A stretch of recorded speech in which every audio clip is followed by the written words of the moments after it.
ഇനി നിന്റെ ഈ മുത്തശ്ശിയിൽ നിന്ന് ഇത്തരം കാര്യങ്ങൾ ഒരിക്കലും മറച്ചു വെക്കരുത്. ഗായത്രി ദേവിയുടെ സ്വഭാവത്തിലെ പെട്ടെന്നുള്ള മാറ്റം കണ്ട വേദികയുടെ മുഖം കോപത്താൽ ചുവന്നു. മുത്തശ്ശി പെട്ടെന്ന് തന്നെ ശ്രദ്ധിക്കാതെ ആവണിയുടെ ഭാഗം ചേർന്നിരിക്കുന്നു. ഗീതയും ജയരാജും ഞെട്ടലോടെ പരസ്പരം നോക്കി. ഒരു നിമിഷം കൊണ്ട് ആ പാർട്ടിക്ക് വന്ന അതിഥികൾക്കിടയിൽ ആവണിയോട് ഒരു ബഹുമാനം വളർന്നു. ഈ അവസരം നഷ്ടപ്പെടുത്തരുതെന്ന് അവളുടെ അമ്മ ഗീതയ്ക്ക് അപ്പോൾ തോന്നി. കാര്യം എന്താണെന്ന് അറിയില്ലെങ്കിലും ആവണി കൂടുതൽ വിശദീകരിക്കുന്നതിന് മുമ്പ് അവർ മുന്നോട്ട് വന്നു. ഗീത സ്നേഹപൂർവ്വം പറഞ്ഞു, സാരമില്ല ആവണി മോളെ, ഇപ്പോൾ നിന്റെ മനസ്സിനെ ഓരോ വിഷമങ്ങൾ കൊണ്ട് ഭാരപ്പെടുത്തരുത്. വിജയഭാവത്തോടെ അവർ ഗായത്രി ദേവിയുടെ നേരെ തിരിഞ്ഞു. അമ്മേ, അമ്മ ഇവളെ ഒന്ന് നോക്കൂ. എന്ത് സുന്ദരിയാ എന്റെ ആവണി അല്ലേ? പണ്ടേ എല്ലാരും പറയാറില്ലേ, എന്റെ സൗന്ദര്യം തെല്ലുപോലും കുറയാതെ അവൾക്ക് കിട്ടിയിട്ടുണ്ടെന്ന്.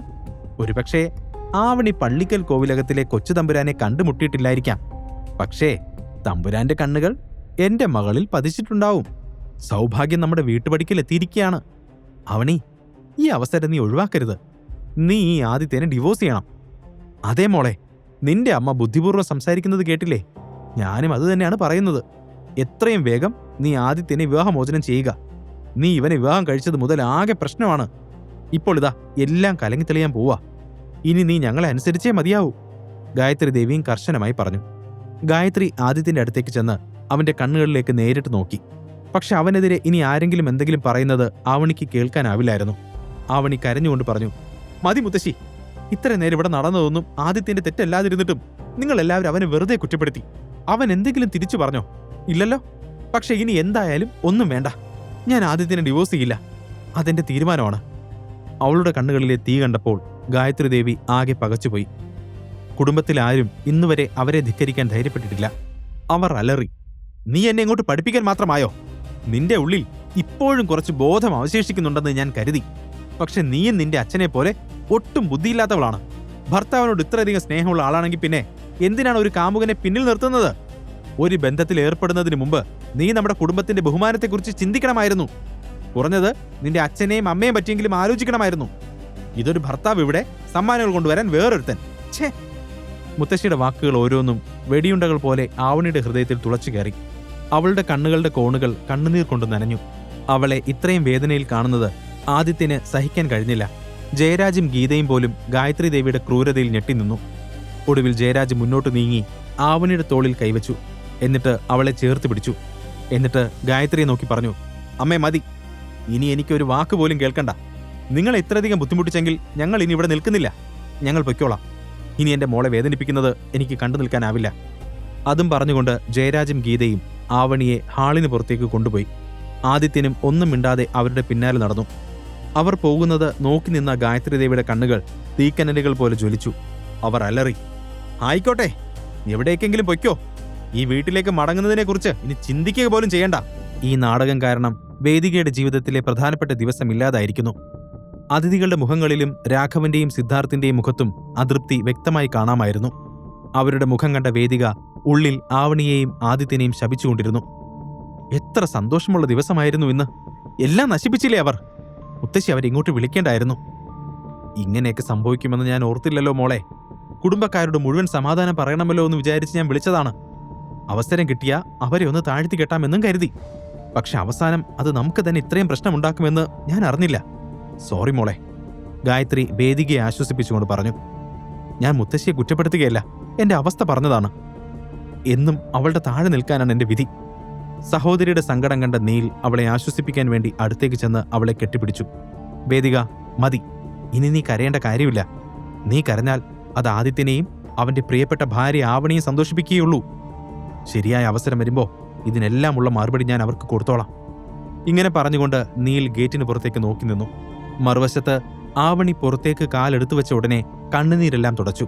താമസിയാതെ എല്ലാവരും കാറിൽ കയറി വീട്ടിലേക്ക് പോയി. ആദിത്യനോട് പറഞ്ഞ വാക്കുകളെപ്പറ്റി ഓർത്ത് ആവണി ഖേദിക്കുകയായിരുന്നു. സത്യത്തിൽ മറ്റൊരാൾ തനിക്ക് വേണ്ടി തന്ന മാല അവൻ കൈമാറിയതാണ്, അല്ലാതെ മോഷ്ടിച്ചതല്ല. എങ്കിലും നീലുമായി ഒരു തർക്കത്തിന് നിൽക്കേണ്ട ആവശ്യം അവനില്ലായിരുന്നു എന്ന് ആവണിക്ക് തോന്നി. വണ്ടി ഓടിക്കുന്നതിനിടയിൽ ആദിത്യനെ നോക്കി അവൾ പതുക്കെ പറഞ്ഞു, ആദിത്യ, എന്നാലും നീലുമായി അങ്ങനെ സംസാരിക്കേണ്ട ആവശ്യമില്ലായിരുന്നു. കഴിയുന്നത്ര അവനിൽ നിന്ന് അകന്നു നിൽക്കുന്നതാണ് നല്ലത്. അതൊക്കെ ശരിയാണ് ആവണി. പക്ഷെ അവൻ എന്നെ കുറ്റപ്പെടുത്തിയത് നീയും കണ്ടതല്ലേ. ഞാൻ അവനോട് കാര്യം വിശദീകരിക്കുകയായിരുന്നു. ഞാൻ ചെയ്യാത്ത കുറ്റങ്ങൾ അംഗീകരിച്ചു കൊടുക്കേണ്ട കാര്യമില്ലല്ലോ. ആദിത്യന്റെ മറുപടി കേട്ട ആവണി പറഞ്ഞു, അതിലെനിക്ക് നല്ല സങ്കടമുണ്ട്. പക്ഷെ കഴിയുന്നത്ര അവനിൽ നിന്ന് അകന്നു നിൽക്കുന്നതാണ് നല്ലത്. അവൻ ഒരുപാട് മോശം കൂട്ടുകെട്ടൊക്കെയുള്ളതാ. നീ അവനുമായി ഇടപഴകിയാൽ അവൻ തീർച്ചയായും പ്രതികാരം ചെയ്യും.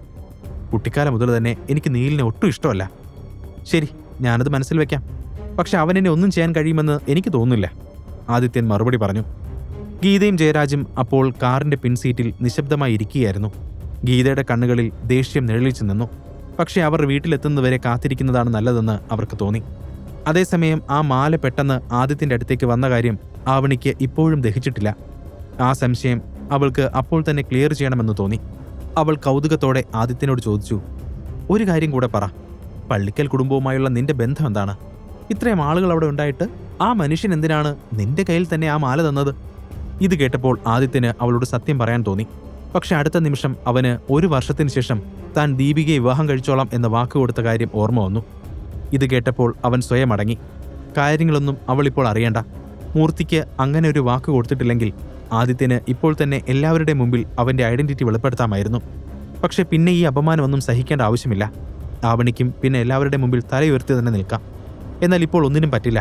അവൻ മെല്ലെ വിശദീകരിച്ചു, അതൊന്നുമില്ല ആവണി, എനിക്ക് പള്ളിക്കൽ കുടുംബത്തെ അറിയുക പോലുമില്ല. ഇന്നലെ ജ്വല്ലറിയിൽ വെച്ച് നിങ്ങളെല്ലാവരും പോയപ്പോൾ ഞാൻ ഇന്ന് വന്ന ആ വൃദ്ധനെ കണ്ടുമുട്ടിയിരുന്നു. അദ്ദേഹം എൻ്റെ കയ്യിൽ ഈ മാല വെച്ച് തന്നു. ഞാൻ അദ്ദേഹത്തോട് എന്തെങ്കിലും ചോദിക്കുന്നതിന് മുമ്പ് തന്നെ അദ്ദേഹം പോയി. ആ മാല നിനക്ക് തരാനുള്ളതാണ് എന്ന് മാത്രമാണ് അദ്ദേഹം എന്നോട് പറഞ്ഞത്.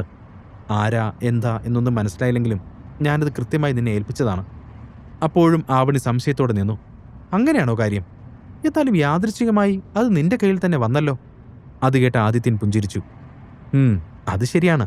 പിന്നെ ഈ കാര്യം ആ മനുഷ്യൻ തന്നെ നിന്നോട് പറഞ്ഞില്ലേ, വേറൊരാൾ നിനക്ക് തരാൻ പറഞ്ഞതാണെന്ന്? അപ്പോൾ ഇതെല്ലാം കേട്ടുകൊണ്ട് നിന്ന ഗീത പുരികമുയർത്തി നോക്കി പിറുപിറുക്കാൻ തുടങ്ങി. അവനൊരു മാല തന്നത് നന്നായി.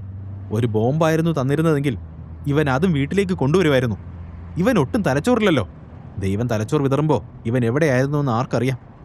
അമ്മയുടെ വാക്കുകൾ അവഗണിച്ച് ആദിത്യൻ ഡ്രൈവിംഗിൽ തന്നെ ശ്രദ്ധ കേന്ദ്രീകരിച്ചിരുന്നു. അപ്പോൾ ആവണി ആദിത്യനോട് വിശദീകരിക്കാൻ തുടങ്ങി.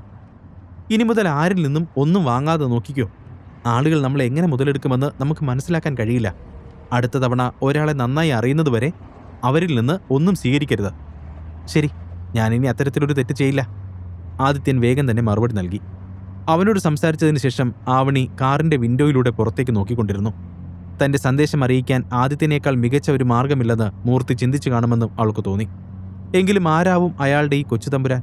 അത്രയും ആളുകളുടെ മുമ്പിൽ വെച്ച് അങ്ങനെ ഒരു നാടകം സൃഷ്ടിക്കണമെങ്കിൽ എന്താവും അവരുടെ ഉദ്ദേശം? ആ പറഞ്ഞ ആൾ തന്നെ എവിടെ വെച്ചാണ് കണ്ടതെന്നൊന്നും അവൾക്ക് മനസ്സിലായില്ല. എന്നാൽ ആദിത്യന്റെ നിർദ്ദേശപ്രകാരമാണ് മൂർത്തി ഈ നാടകം മുഴുവൻ ആസൂത്രണം ചെയ്തതെന്ന് ആവണി അറിഞ്ഞിരുന്നില്ല.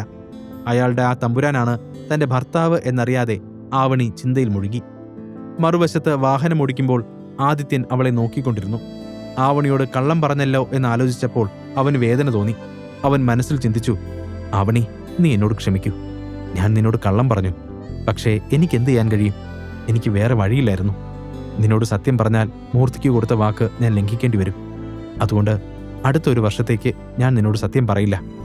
എല്ലാം അറിയുമ്പോൾ നീ എന്നോട് ക്ഷമിക്കും, എന്നെ മനസ്സിലാക്കും എന്നൊക്കെ ഞാൻ പ്രതീക്ഷിക്കുന്നു. ഇത് ചിന്തിച്ചുകൊണ്ട് ആദിത്യൻ ആളൊഴിഞ്ഞ റോഡിലേക്ക് നോക്കി. കാർ വേഗം തന്നെ അവരുടെ വീടിന് പുറത്തെത്തി.